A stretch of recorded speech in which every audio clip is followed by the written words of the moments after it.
আমার নাম কাউসার, আমি একজন ছাত্র। আমার মূল প্রশ্ন হচ্ছে যে কোনো মুসলিম কি ইহুদি খ্রিস্টানদের দ্বারা প্রবর্তিত কোনো মতবাদ যেমন ধর্মনিরপেক্ষতাবাদ বা গণতন্ত্র এগুলো গ্রহণ করতে পারবে কি?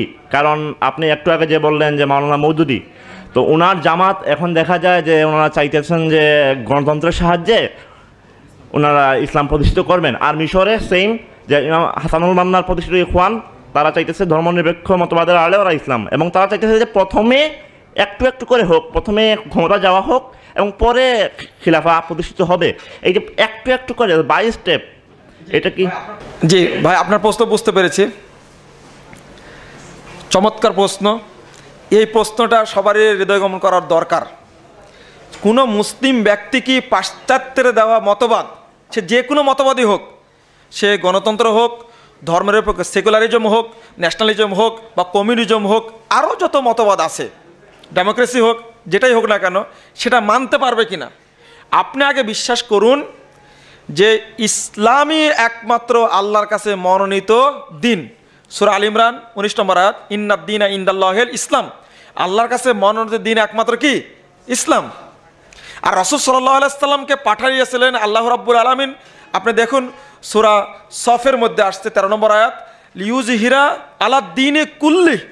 পৃথিবীতে যত ধর্ম দিন আছে সমস্ত দিনের উপরে ইসলামকে বিজয়ী করার জন্য পাঠিয়েছিলেন। ধর্মনিরপেক্ষ একটা মতবাদ, সেকুলারিজম যাকে বলা হয়। কমিউনিজম একটা মতবাদ, একটা ধর্ম মানুষ তৈরি করেছে। ডেমোক্রেসি একটা ধর্ম। ন্যাশনালিজম জাতীয়তাবাদ, এটা একটা ধর্ম মানুষ তৈরি করেছে। তাহলে একজন মুসলিম ব্যক্তি কিভাবে অন্য ধর্মকে মেনে নিবে ইসলাম বাদ দিয়ে, বা ইসলামও মানবে ওইটাও মানবে? তাহলে তার চরিত্র কেমন হলো? যে না, একমাত্র তার সার্বিক জীবনে কেবলমাত্র ইসলামই মেনে চলবে, ইসলামই পূর্ণাঙ্গ জীবন বিধান। আল্লাহ রাব্বুল আলামিন বলছেন সূরা বাকারা 208 নম্বর আয়াত, ইয়া আইয়ুহাল্লাযীনা আমানু দুখুলু ফিস-সিলমি কাফা ওয়ালা তাত্তাবিউ খুতুওয়াতিশ শয়তান। আল্লাহ বলছেন, হে ঈমানদারগণ, তোমরা ইসলামে পরিপূর্ণ রূপে প্রবেশ করো। আর এর যদি পরিপূর্ণ গ্রহণ না করি, যদি ফাঁকা রেখে দিই, ওই স্থানটা হলো শয়তানের স্থান। আমি কোনো স্থানে গিয়ে ইসলামের বাহিরে কোনো কাজ করব না। সে রাজনৈতিক জীবন হোক, অর্থনৈতিক জীবন হোক, পারিবারিক জীবন হোক, সামাজিক জীবন হোক, ব্যক্তি জীবন হোক, যে কোনো জীবনে আমি ইসলামকে মেনে চলবো, এটা মনে রাখতে হবে। যদি বিভাগ করে দিই, মসজিদের ক্ষেত্রে রাসূলের তরিকা সালাত আদায় করলাম, কিন্তু মসজিদ থেকে বেরিয়ে রাজনীতি করতে গিয়ে আমি কার্ল মার্কসের রাজনীতি করলাম, অথবা চার্লস হালেক পিটারসনের রাজনীতি করলাম, অথবা রাজনীতি করলাম মাও সেতুংয়ের, অথবা রাজনীতি করলাম আমি আব্রাহাম লিঙ্কনের, অথবা রাজনীতি করলাম আমি ইউরোপে প্রতিষ্ঠিত ইহুদি খ্রিস্টানদের মতবাদের, যে কোনো মতবাদের। তাহলে আমার অবস্থা কি হবে? যে না, আল্লাহ বলছেন সূরা বাকারা 85 নম্বর আয়াতে, আফাতুমিনুনা বিবাযিল কিতাবি ওয়া তাকফুরুনা বিবায। তোমরা কি আল্লাহর বিধানের এক অংশ মানবে আর এক অংশটা কুফরি করবে? ফামা জাযাউ মান ইয়াফআল যালিক ইল্লা খিজুন ফিল হায়াতিদ দুনিয়া ওয়া ইয়াউমাল কিয়ামাতি ইউরাদ্দুনা ইলা আশাদ্দিল আযাব। যারা এই ধরনের নীতি অবলম্বন করবে তাদের জন্য কিয়ামতে পৃথিবীতে রয়েছে লাঞ্ছনা ভৎসনা, এবং কিয়ামতের মাঠে কিয়ামতের দিন তাদেরকে কঠোর শাস্তির দিকে ধাবিত করা হবে। আপনাদের মনোযোগ আকর্ষণ করছি এই আয়াতটি বোঝার জন্য। আমরা দুইটা জীবন কখনো পৃথক করব না। মানুষের দেহের মধ্যে অনেকগুলো অঙ্গ আছে, দুটা পা, দুটা হাত, দুটা চোখ, দুটা কান, মাথা, কিন্তু সবগুলো মিলেই তো মানুষ। ইসলাম প্রত্যেকটি ক্ষেত্রেই চলবে, তবে তার একই বিধানের আলোকে চলবে। অনেকগুলো ক্ষেত্র হতে পারে, কিন্তু এই জিনিসটা আসলো কিভাবে? একটা ধর্মীয় জীবন, একটা বৈষয়িক জীবন। এটা ইহুদি খ্রিস্টানদের বলি, এটা শিখাইছে মূলত এই 1600 খ্রিস্টাব্দে তৈরি হওয়া পাশ্চাত্যের মতবাদ, সেটা হলো সেকুলারিজম। এই শব্দটি 1600 খ্রিস্টাব্দে শব্দ চালু হয়, কিন্তু এই প্রতিষ্ঠা হয় 1832 সালের দিকে। কিভাবে চালু হলো? প্রথম বাক্যই তাদের এটা মানুষকে বুঝা দিল, religion should not be allowed to come into politics, it is merely matter between man and God. ধর্ম রাজনীতিতে প্রবেশ করার অধিকার রাখে না, এটা ঈশ্বর এবং মানুষের মধ্যে নম করার বিষয় মাত্র, নাউজুবিল্লাহ। এই বলিটা কোনো মুসলিমের বাচ্চা এই বলিটা তার মুখে উচ্চারণ করতে পারে না, গ্রহণ করা তো দূরের কথা। যে না, ইসলাম যেমন মসজিদে চলবে তেমন সংসদেও চলবে ইসলাম। ইসলাম যেমন চলবে পারিবারিক জীবনে তেমনি চলবে সামাজিক জীবনে, সর্বত্রই ইসলাম চলবে, কোনো জায়গায় বাদ থাকবে না। কিন্তু দেখেন, বৃহত্তর জীবন থেকে ইসলামকে গুটিয়ে নিয়ে এসে কেবলমাত্র আমরা এখন আবদ্ধ করেছি মসজিদের চার দেওয়ালের মধ্যে, এবং বহু মানুষই এখন গিয়েছি শুধু মসজিদমুখী হয়েছি। ওরা কখনো বলে না রাজনৈতিক জীবনে ইসলাম চলবে, ঘুষ খাওয়া যাবে না, সুদ খাওয়া যাবে না, এই সমস্ত কথা বলা তারা পছন্দ করে না। আমি আপনাদের বলবো, একটু বুঝিয়ে বলবো আপনাদেরকে যে ধর্ম নিরপেক্ষ মতবাদটা কোনো মুসলিম গ্রহণ করতে পারে কিনা। দেখুন, এনসাইক্লোপিডিয়া ব্রিটানিকার মধ্যে 9 নম্বর খণ্ডের 19 পৃষ্ঠায় খুব বড় করে লেখা আছে, আপনার সিলেট লাইব্রেরিতে গিয়ে দেখবেন, পাবেন। এনসাইক্লোপিডিয়ার মধ্যে সেকুলারিজম তার সংজ্ঞায় বলা হয়েছে, a movement in society dejected from ordinance to disordinance to despise human affairs and to in the medieval period there was a strong tendency for religious person to despise human affairs and to meditate God and afterlife. বলতে চাচ্ছে ধর্ম নিরপেক্ষতা মতবাদ একটা সামাজিক আন্দোলন, এটা কেবল মানুষকে সকল দিক থেকে মুখ ফিরে শুধু দুনিয়ার দিকে আহ্বান করে। আর মধ্যযুগে এই মতবাদটি ধর্মীয় ব্যক্তির উপর নির্যাতন চালায় এবং আল্লাহর উপরে যারা বিশ্বাস করে তাদেরকে তাচ্ছিল্য করে, এবং যারা আফটার লাইফ পরজীবনের প্রতি যারা আকীদা পোষণ করে তাদের উপরে ভৎসনা করে। কোনো মুসলিম ব্যক্তি যে আল্লাহকে বিশ্বাস করে, যে ইসলামকে বিশ্বাস করে এবং যে ব্যক্তি পরকালকে বিশ্বাস করে, সে কখনো ধর্মনিরপেক্ষ মতবাদকে গ্রহণ করতে পারে না। এরপরে আপনি দেখুন, জাতীয়তাবাদ সম্পর্কে একটু কথা বলি, যেহেতু গুরুত্বপূর্ণ। আপনারা কিন্তু অনেকেই মনে করেন ইসলাম মুসলিম হওয়ার পরেও এই সমস্ত মতবাদকে গ্রহণ করা যায়, যে না। ন্যাশনালিজমের উপাদান হলো 6টি। একটা হলো বংশ, অঞ্চল, ভাষা, বর্ণ, শাসনতান্ত্রিক ঐক্য, অর্থনৈতিক ঐক্য। এই 6টি উপাদান নিয়ে গঠিত হয়েছে জাতীয়তাবাদ। আর এর জন্ম হয়েছে 1789 খ্রিস্টাব্দে ইউরোপে, খ্রিস্টানরা করেছে এটা। এখান থেকে ধর্মকে উৎখাত করেছে। কোনো মুসলিম ব্যক্তি জাতীয়তাবাদকে গ্রহণ করতে পারে না, পারে না, পারে না।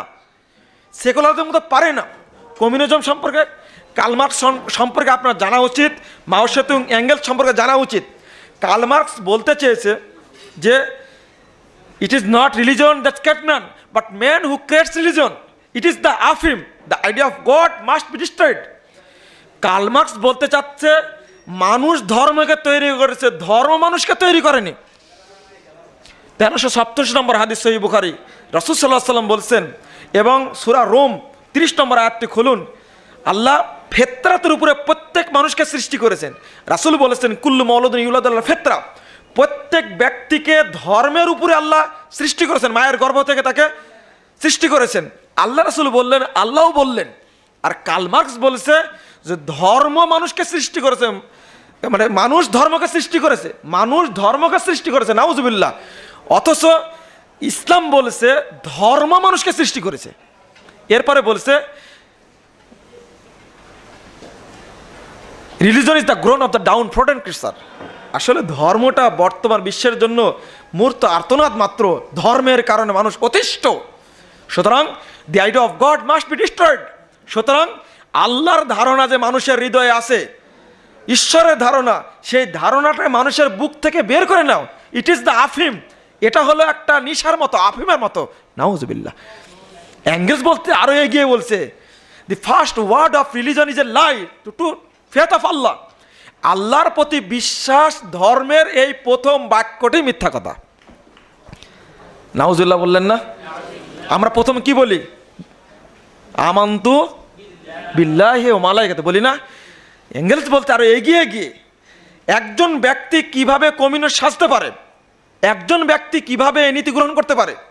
আর যদি বলেন ডেমোক্রেসির কথা, এর জন্মই হলো 1861 সালে। আপনি কোনো ডিকশনারি কোথাও খুঁজে দেখবেন না ডেমোক্রেসি শব্দটি এক জায়গায় যোগ করা হয়েছে 1861 সালের পর, আগে পরে করা হলো। আব্রাহাম লিঙ্কন আমেরিকার প্রেসিডেন্ট, তিনি করলেন। আর আজকে বলছি গণতন্ত্রের মূর্ত পবিত্র উমরে ফারুক রাদিয়াল্লাহু আনহু, নাউজুবিল্লাহ। কোথায় উমরে ফারুক, কোথায় আব্রাহাম লিঙ্কন? আমরা আজকে বলছি ইসলামী গণতন্ত্র। কত বড় ব্যাকুব আর কত বড় অশিক্ষিত হলে কথাটি বলতে পারে ইসলামী গণতন্ত্র, এটি বলতে পারে ইসলামী গণতন্ত্র সম্পূর্ণ। আবার কেউ কেউ আর্টিকেল লিখেছেন ইসলামে গণতন্ত্র, নাউজুবিল্লাহ। ইসলামে গণতন্ত্র থাকে কিভাবে? গণতন্ত্র, ডেমোক্রেসি মানে মানব রচিত আইন। তাহলে এই জিনিসটা প্রশ্নই আসে না যে মানব রচিত আইন ইসলামে প্রবেশ করতে পারে। Democracy the government of the people, by the people and for the people. Democracy শব্দের সংজ্ঞায় আব্রাহাম লিঙ্কন দিয়ে গেলেন মানুষের জন্য, মানুষ রচিত, মানব কল্যাণের জন্য। এটা কোশ্চিন কালেও হতে পারে না। ইসলাম কখনো মানব রচিত নয়। ইসলাম কেবলমাত্র এসেছে কোথায় থেকে? আল্লাহ প্রদত্ত। গণতন্ত্র আর ইসলাম সম্পূর্ণটাই সাংঘর্ষিক। গণতন্ত্র বলে সার্বভৌম ক্ষমতার উৎস কে? জনগণ। ইসলাম বলে সার্বভৌম ক্ষমতার উৎস কে? আল্লাহ। সুতরাং গণতন্ত্র একটা পচা মতবাদ, ডাস্টবিনের মতবাদ। সেখানে ইসলামের সাথে তার কোনো তুলনা চলেই না, চলে না, চলে না। শেষ বাক্যে একটা কথা বলতে চাচ্ছি, আমি কখনো ইহুদি খ্রিস্টানদের রচিত বা সংশ্লিষ্ট প্রশ্ন করেছেন মওদুদী সাহেব, বা কোনো পীর ফকিরের দেওয়া কোনো মতবাদ, সে যেটাই হোক না কেন, আজকে বিভক্ত হয়েছে মুসলিমরাও ইসলামের নামেও। সেটা কি? প্রথম বিভক্ত হয়েছে খারেজি, শিয়া, মুরজিয়া, জাহমিয়া। তারপরে বিভক্ত হয়েছে হানাফি, শাফি, মালিকি, হাম্বলি। তার আগে বিভক্ত হয়েছে সুফিবাদ, যেটা মারেফত, তরিকত, শরীয়ত, হাকিকত। উপমহাদেশে বিভক্ত হয়েছে চিশতিয়া, মুজাদ্দেদিয়া, নকশাবন্দিয়া, কাদারিয়া। এরপরে হয়েছে দেওবন্দি, বেরলবি। তারপরে কত আটরশি, ফুলতলি, মাঝভান্ডারি, তারপরে আরও যত আছে সমস্ত আকিদা। আপনাকে চিন্তা করতে হবে কোনটা রসুল মোহাম্মদ সাল্লাল্লাহু আলাইহি সাল্লামের সাথে মিল আছে। সবগুলোকেই বর্জন করতে হবে, সাবধান থাকতে হবে। আজকে যদি দেখেন, ইলিয়াস সাহেবের একটা ধর্ম তৈরি করেছেন, ইলিয়াসি তাবলিগ বলা হয়। আহলে কুরআন একটা, এক একজন এক একটা তৈরি করেছেন। আমার আকিদা দেখতে হবে মোহাম্মদ রাসূলুল্লাহ সাল্লাল্লাহু আলাইহি সাল্লামের সম্পর্কে মিল আছে কিনা। মাওলানা মওদুদী সাহেব তিনি তার রাসায়েল মাসায়েলের ৩ নম্বর খণ্ডে ২২০ পৃষ্ঠা আলোচনা করতে গিয়ে তিনি বলেছেন ২০ রাকাত তারাবির হাদিসটাই অত্যধিক বিশুদ্ধ অনুবাদ করেছেন আব্দুর রহিম সাহেব, না খুলে দেখবেন সেটা। যেখানে রাসূলুল্লাহ সাল্লাল্লাহু আলাইহি সাল্লামের আমলের সাথে কোনো মিলই নাই, একটা জাল হাদিসকে বললাম হাদিসটি অত্যন্ত বিশুদ্ধ। আপনি কি মওদুদী সাহেবের কথা মানবেন এক্ষেত্রে? প্রশ্নই আসে না। আমি মানবো কার কথা? মোহাম্মদ রাসূলুল্লাহ সাল্লাল্লাহু আলাইহি সাল্লামের কথা। আজকে নাম বলছি হানাফি, কিন্তু হানাফি মাযহাবটাকে ভাগ করতে হানাফিয়াতটাকেই শেষ করে ফেলেছে। শুধু তাই নয়, এক একজন এই বাংলাদেশে 1989 সালের গণনা অনুযায়ী 2,98,000 শুধু পীরের মাজারই আছে। আজকে 2012 সাল চলছে, হয়তো 3 লক্ষ ছাড়িয়ে গেছে। সুতরাং আমি ব্যক্তি রাজনীতির নামে, বৈশ্বিকতার নামে, রাজনীতির নামে মতবাদ হোক বা ধর্মের নামে প্রতিষ্ঠিত কোনো পীর ফকির খানকার দেওয়া মতবাদ হোক, কোনো ইসলামী চিন্তাবিদের দেওয়া মতবাদ হোক না কেন, কোনো মতবাদই ইসলাম সাপোর্ট করে না। ইসলাম কেবল বলে আল্লাহর প্রদত্ত পবিত্র কোরআন এবং সহিহ হাদিস অনুযায়ী আমল করতে হবে। আমরা এটা আমল করার চেষ্টা করবো ইনশাআল্লাহ। আল্লাহ আমাদের সে তৌফিক দান করুন। আল্লাহুম্মা আমিন।